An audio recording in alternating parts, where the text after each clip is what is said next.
Greetings and salutations, my 683 Padawans. Each week I'm going to do a review of the previous week's performance and topics and give a preview for the next week and then bring up anything else, that catches my fancy.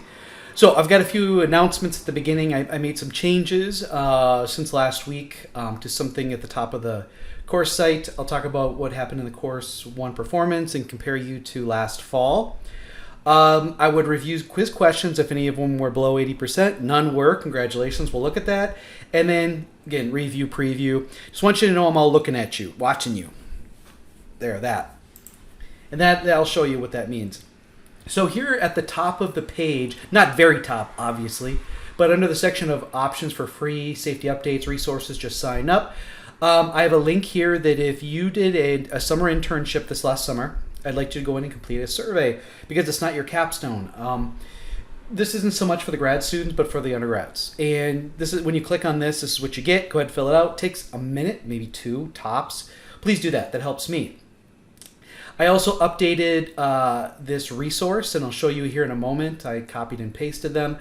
I also created a student membership flyer. This year for the Student Safety Organization, if you join ASSP as a student member, which is $15 a year, join online, send the member number to me and I will add you to the SSO. That's it. Easy peasy, lemon squeezy. If you're a completely online student, which you may, we're looking for online officers to help us create virtual or hybrid content for our Student Safety Organization. So that is a TBD. It's an idea we've had for a while, but I think it should be operated by online students. And I'll say that over the summer, all summer long, I met with my students via WebEx. We did all of our planning, which I'll show you. If you do join and you're in the Milwaukee, greater Milwaukee, southeastern Wisconsin area near Whitewater, you can go to the Wisconsin chapter and check out what's going on there. I'll show you that. And then finally, I did my data analysis on what we heard from our capstone students at the end of their internship or before they graduate or as they're graduating, and I can share that with you. And then here's week 1. Yeah. So what I did is I updated. So again, if this is fall semester, which it is, and you did an on-capstone safety internship over the summer, please do the survey. Thank you. To sign up, you just have to join, and you can join down here. And then also they have a membership drive going on.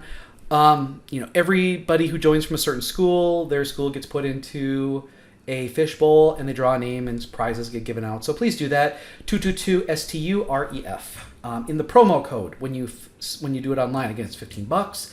And then once you get your member ID, email it to me and I'll add you to SSO. And then everything else is the same. National Safety Council, OSHA. I'd sign up for these if I were you. A lot of these are free. I like getting daily, weekly, bi-weekly updates from them. Some I delete, others I save, others I read. It's just very Romanesque, Roman Emperor-esque. Pledge your fealty to me. Okay, so here is the flyer for signing up. It's 2 pages, but this is the first page.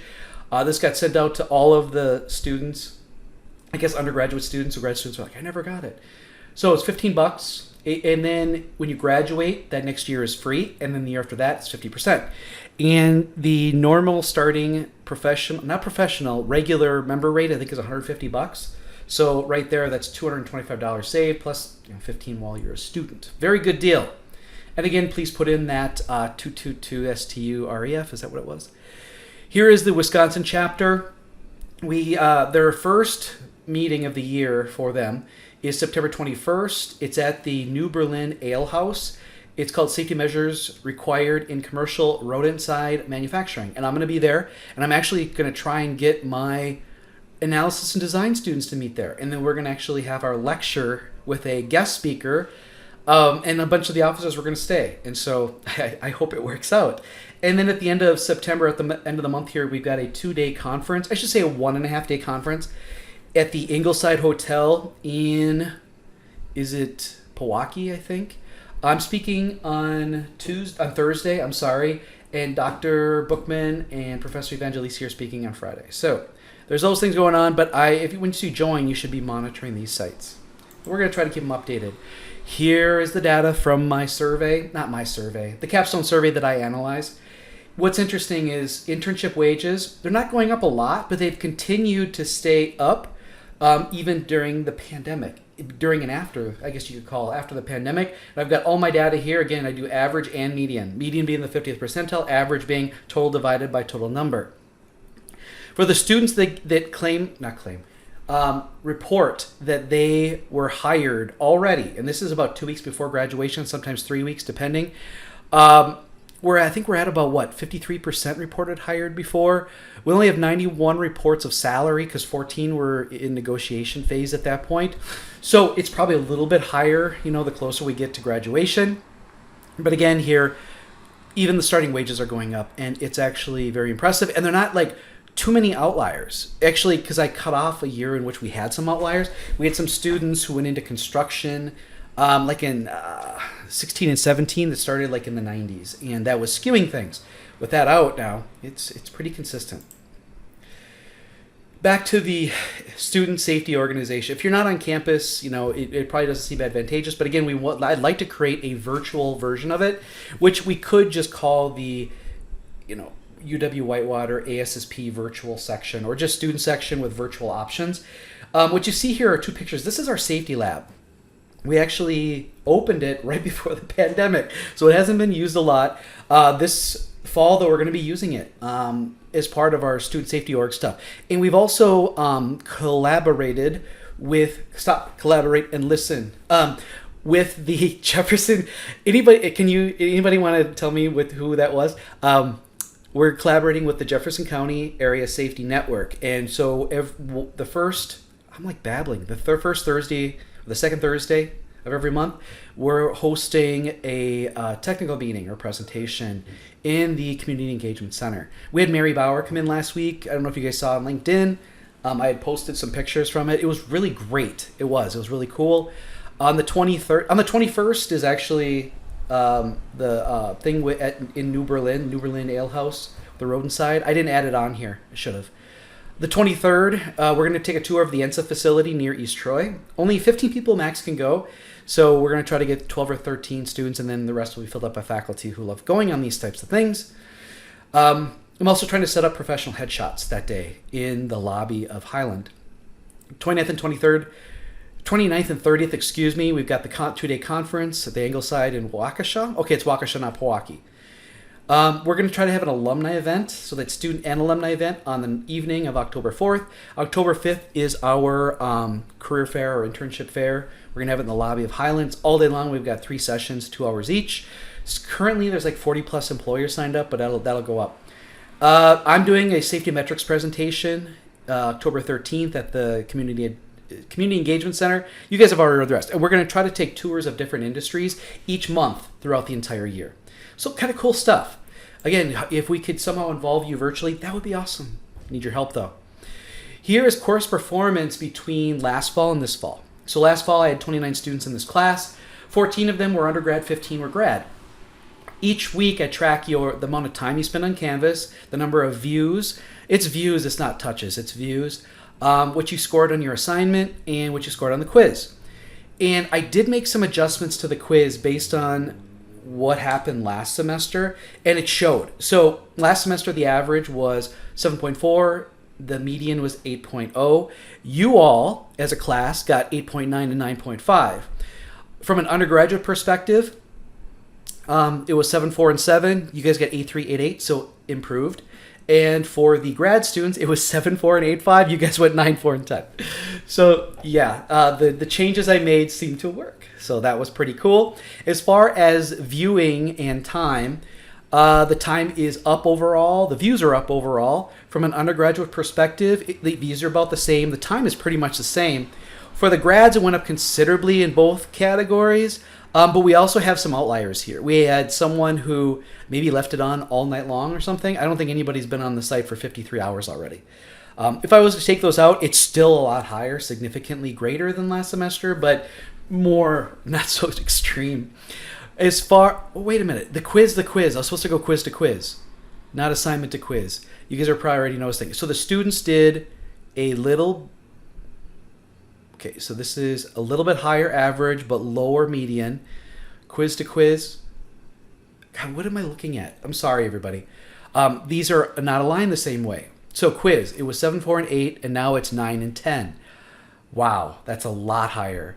It was 7, 4, and 7, and now it's 8, 5, and 8. It was 7, 4, and 8, 5, and now it's 9, 8, 10. So the quiz, unquestionably, you guys got it. So whatever you're doing, keep it up. Though if we were to look at the lows, there were some people who missed out. And I don't count the zeros, the people who didn't take it. So these ends are probably a little bit lower if you want to get specific. Assignment, though, it's the same assignment.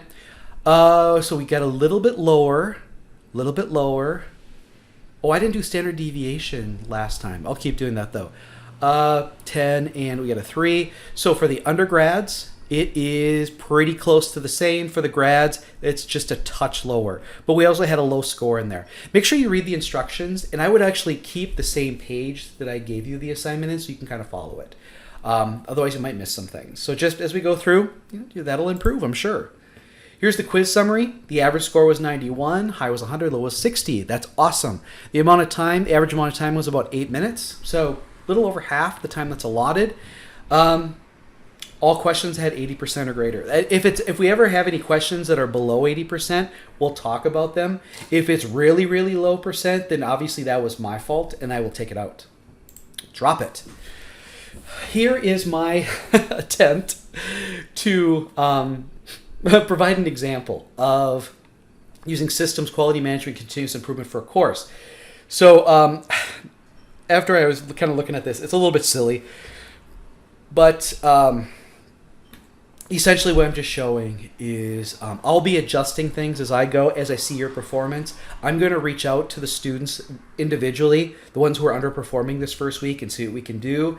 Or if they had just are like, oh, I just can't do this class, great. I mean, it's better to drop out of a class when it doesn't affect your grade point average and you get your money back.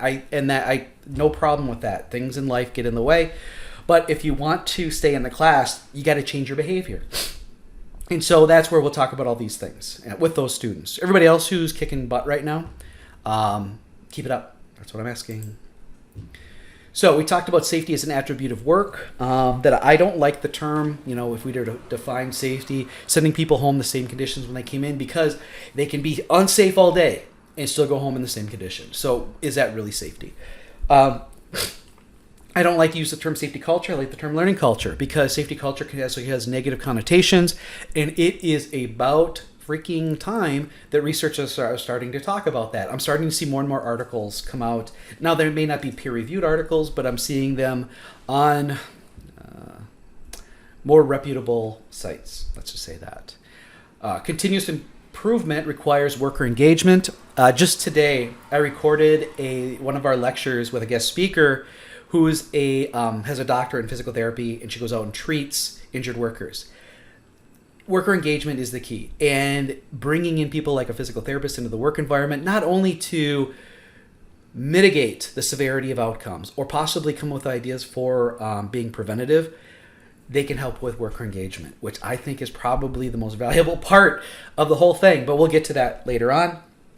But we use the worker, we bring what actually is going on the floor, what the workers are experiencing, to management. We have to educate them, we have to persuade them. And that's what I'm going to try to teach you this whole course. I gave you the work system model. It supports root cause analysis, because we're going to try to get away from blaming the worker, at least initially. I know some of you had an issue or difficulty understanding what that meant. We naturally blame, but if you've ever been accused of something that you didn't intend, it alters how you view that person or the entity they represent. And in the work environment, if we have all the workers feeling that way and they're not talking to us, that's negative worker engagement, and therefore we're not going to be as successful. Quality management requires data, and I love data, and this class is all about the data. You're going to love it.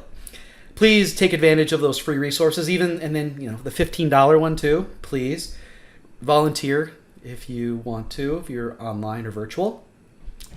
Yeah, so, let's keep going here. So this week, we're going to get into an extension of Adams' equity theory, which is fair day's pay for fair day's work, and get into organizational justice, which one element of that is organizational negativity. Where do perceptions originate? I'm going to share some of my work that I did when I was in grad school on safety climate. Let's see. We will get more into systems and root cause analyses. One thing I want to pose to you, because I think it's very profound, and that is the opposite of love hate, or is the opposite of hate love? A lot of you are probably saying yes. Well, we see them on two ends of a continuum, but in actuality, the opposite of love is indifference. The opposite of hate is indifference. So there's this middle area in which there is none of that, which was there, but those concepts, even though they seem like polar opposites, are actually parallel to each other. And so anyway, just kind of think about that as we go through. And I believe I got one more. Oh, I had one more slide. There it is. I want to start holding office hours, but I can't do it this week either. I'm so sorry. I want to do them on Thursday nights at 8, but I'm going to be out of town. I'm heading to Des Moines, Iowa for a 2-day meeting, ASSP meeting.